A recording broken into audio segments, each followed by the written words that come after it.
Se habla de una operación sistemática de exterminio de características tan ambiciosas y que ha sido caracterizada por gente muy prominente como de características tan satánicas como lo que implicó el Holocausto.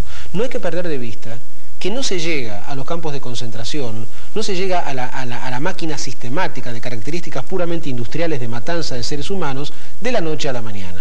Ya desde el ascenso de Hitler a la titularidad del Tercer Reich, Alemania se había ido convirtiendo en un continente de dramas, en un país continente de dramas terribles. En este bloque quiero presentarles en este bloque al doctor Eduardo Rabossi, que es el subsecretario de Derechos Humanos de la Nación. Doctor Rabossi, muy buenas noches. Yo le agradezco su presencia. Creo que la temática que usted confronta día a día como titular de la Subsecretaría de Derechos Humanos lo autoriza más su trayectoria personal para decir algunas reflexiones importantes. ¿Sabe usted, Rabossi, que cuando comienza a darse en Alemania el proceso de evolución hacia el totalitarismo, los síntomas estaban muy claros y un buen día los síntomas pasan de ser síntomas a ser hechos? ¿Cómo en la experiencia contemporánea el acceso a la violencia irracional, al odio, a la discriminación, se ha ido dando de diversas maneras? ¿Cuál es su reflexión sobre este proceso que lleva de la discriminación puramente teórica a la discriminación llevada directamente a la violencia sistemática? Bueno, por lo que yo recuerdo, particularmente en Alemania, quizá la distinción nunca fue tan clara. Es un país en el cual las manifestaciones antisemitas fueron bastante recurrentes, digamos, aún antes de Hitler. Y en ese sentido, de ninguna manera quiero apuntar una especie de antisemitismo innato en el pueblo alemán, pero había antecedentes muy serios. Se ha dicho muchas veces que Hitler en ese sentido recogía, de alguna forma, ayudado por su locura, digamos así, recogía ciertos sentimientos que existían en ciertos sectores de la población. De modo que yo no sé si podemos hablar de un paso teórico a la práctica de exterminio o de persecución. Vamos a hablar de persecución por el momento, ¿no?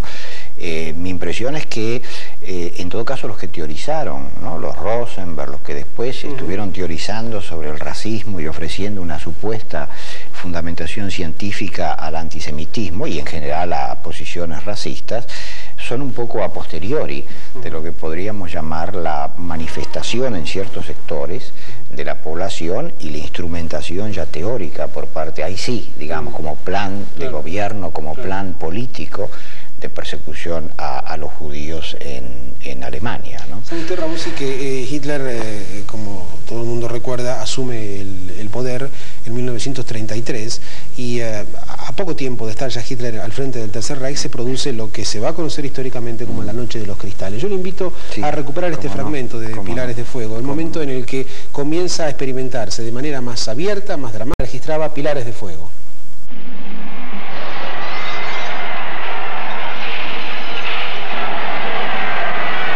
La venganza de Herschel Greenspan sirvió como excusa para disturbios sin paralelo en Alemania desde la Edad Media. 191 sinagogas fueron incendiadas en una sola noche. Miles de comercios judíos fueron invadidos y saqueados. Las ventanas rotas dieron nombre al incidente: Kristallnacht, la noche de los cristales rotos. La impresión registrada por la prensa fue tan profunda que hasta el presidente Roosevelt se sintió obligado a reaccionar. Los cronistas llevan las noticias a la nación mientras la declaración del presidente es leída por Felix Baller del New York Times. Las noticias de los últimos días desde Alemania han conmovido profundamente a la opinión pública en los Estados Unidos. Noticias semejantes de cualquier lugar del mundo hubieran inevitablemente producido entre el pueblo americano una reacción similar en toda la nación.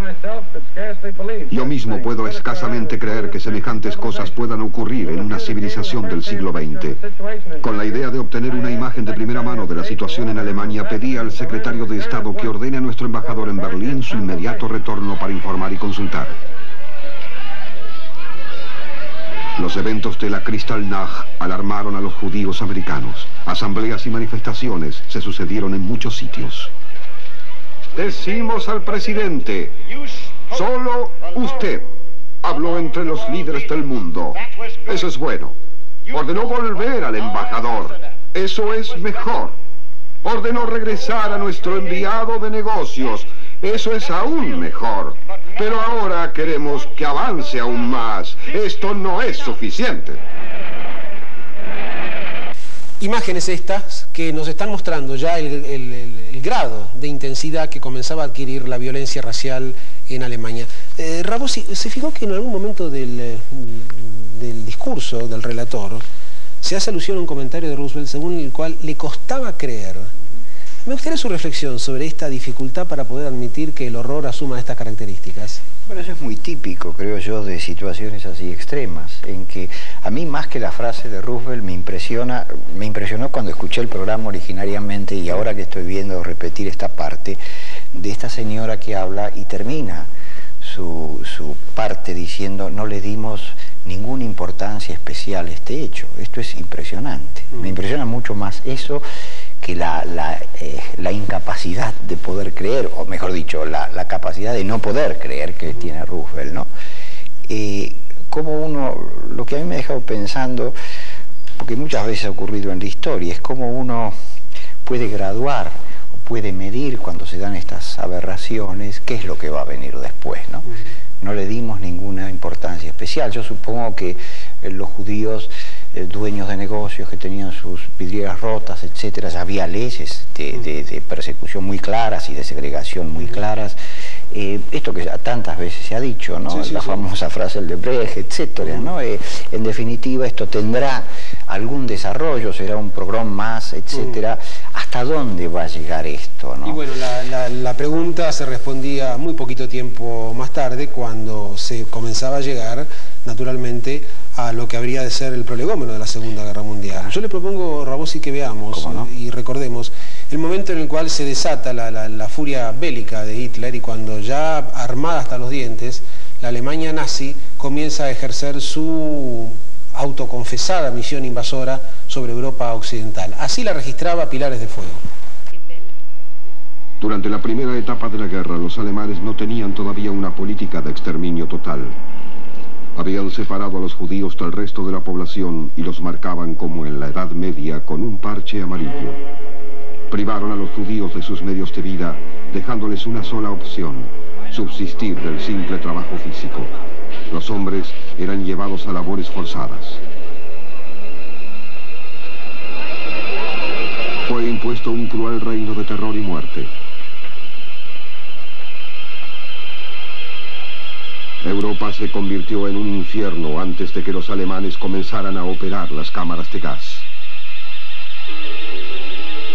Fusilamientos, linchamientos, gente ahorcada, antes de que la parte más industrial del exterminio de los judíos de Alemania y de Europa comenzara a ponerse en desarrollo, doctor Rabosi, ya estaba el horror de una manera muy claramente explicitada.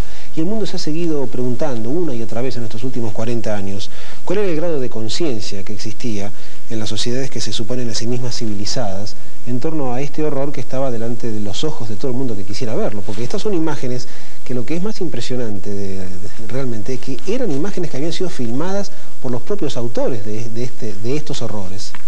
Sí, todo esto es muy impresionante. Yo creo que lo que más afecta, dejemos a un lado, no por dejarlo a un lado, sino para separarlo en la discusión, el indecible sufrimiento de millones de personas, en fin, la muerte, etcétera, ¿no?